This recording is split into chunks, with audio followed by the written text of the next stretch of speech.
ಗಾಬರಿ ಪಡೋ ಅಂಥದ್ದೇನಿಲ್ಲ. Durga is perfectly all right. But ಗಾಯ ಹಸಿ ಇರೋದ್ರಿಂದ ಚೆನ್ನಾಗಿ ರೆಸ್ಟ್ ಮಾಡಬೇಕು. ಭಾರ ಎತ್ತೋ ಯಾವ ಕೆಲಸನೂ ಮಾಡಬಾರ್ದು. ಗಾಯ ಹಸಿ ಮಾಡ್ಕೋಬೇಡಿ, ಚೆನ್ನಾಗಿ ರೆಸ್ಟ್ ಮಾಡಿ.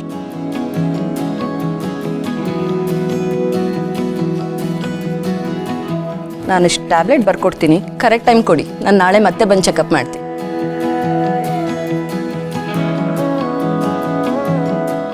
Thank you madam. Take care.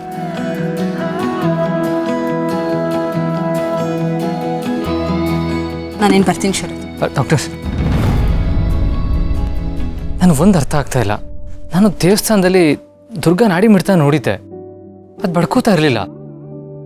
ಅವಳು ಉಸಿರಾಟನೂ ನಿಂತು ಹೋಗಿತ್ತು. ಬಟ್ ಆಮೇಲೆ ಆಗಿದ್ದೆಲ್ಲ ಮಿರಾಕಲ್. ಅಲ್ಲ, ಕಣ್ಣಾರೆ ನೋಡಿದ್ದು ಸುಳ್ಳಾಗೋದಕ್ಕೆ ಹೇಗೆ ಸಾಧ್ಯ? ಇದೆಲ್ಲ ಸೈನ್ಸ್ಗೂ ಮೀರಿದ್ದ? ಎಸ್ ಶರತ್, ಇದೆಲ್ಲ ಸೈನ್ಸ್ಗೂ ಮೀರಿದ್ದೆ. ನೀವು ನೋಡಿದ ಸುಳ್ಳಲ್ಲ ಶರತ್.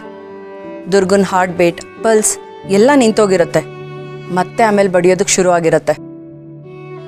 ಇದನ್ನು ನಾವು ಮೆಡಿಕಲ್ ಫೀಲ್ಡಲ್ಲಿ ನಾಸಿರೋಸ್ ಸಿಂಡ್ರೋಮ್ ಅಂತ ಕರಿತೀವಿ. ಇದೆಲ್ಲ ಘಟನೆಗಳು ಯೂಶಲಿ ಅಪರೂಪದಲ್ಲಿ ಅಪರೂಪ. ಲ್ಯಾಸರಸ್ ಸಿಂಡ್ರೋಮ್ ಅಂದರೆ ಸತ್ ವ್ಯಕ್ತಿ ಕೆಲವು ನಿಮಿಷಗಳ ನಂತರ ಮತ್ತೆ ಬದುಕೋದು. ಹಾರ್ಟ್ ಬೀಟ್ ನಿಂತೋದ್ರೂ ಅವ್ರ ದೇಹದ ಯಾವುದೋ ಮೂಲೆಯಲ್ಲಿ ಸಣ್ಣ ಕಿಡಿ ಇರುತ್ತೆ, ಅದು ಮತ್ತೆ ಅವ್ರನ್ನ ಬಡ್ದೆದ್ದೊಳಿಸುತ್ತೆ. ವರ್ಲ್ಡಲ್ಲಿ ಅಪ್ರಾಕ್ಸಿಮೇಟ್ಲಿ ಒಂದು 60 ಕೇಸಸ್ ಅಷ್ಟೇ ರಿಪೋರ್ಟ್ ಆಗಿರೋದು. ಇದು ಯಾಕೆ ಹೀಗಾಗತ್ತೆ ಅನ್ನೋದಕ್ಕೆ ನಮ್ಮ ಹತ್ರ ಈಗಲೂ ಉತ್ತರ ಇಲ್ಲ. ಬಟ್ ದುರ್ಗಾ ಅದೃಷ್ಟವಂತೆ, ಅವಳು ಮತ್ತೆ ಬದುಕು ಬಂದಿದ್ದಾಳೆ. ನೀವು ಧೈರ್ಯವಾಗಿರಿ, ನಾನು ಮತ್ತೆ ನಾಳೆ ಬಂದು ನೋಡ್ತೀನಿ. Okay doctor, thank you.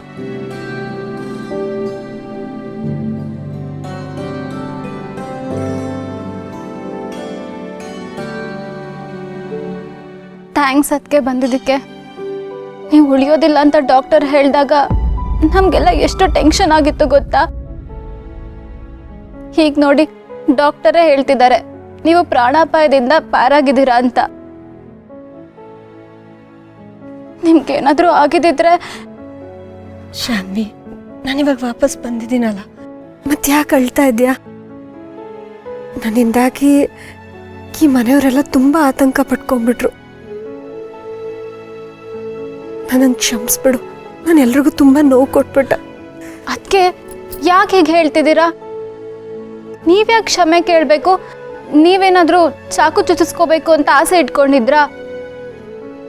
ಯಾರೋ ಬಂದ ಚುಚ್ಬಿಟ್ಟ. ಏನಾದರೂ ನನ್ನ ಕೈಗೆ ಸಿಕ್ಕಿದ್ರೆ. ಶಾನ್ವಿ, ಇವಾಗ ಯಾಕದೆಲ್ಲ? ಹೋಗ್ಲಿ ಬಿಡು.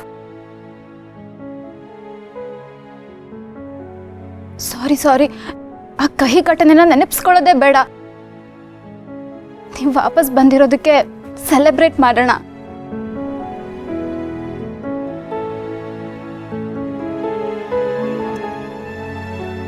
ಅದಕ್ಕೆ ನಾನು ಹೋಗಿ ಮೆಡಿಸಿನ್ ತರೋದಕ್ಕೆ ಹೇಳ್ತೀನಿ.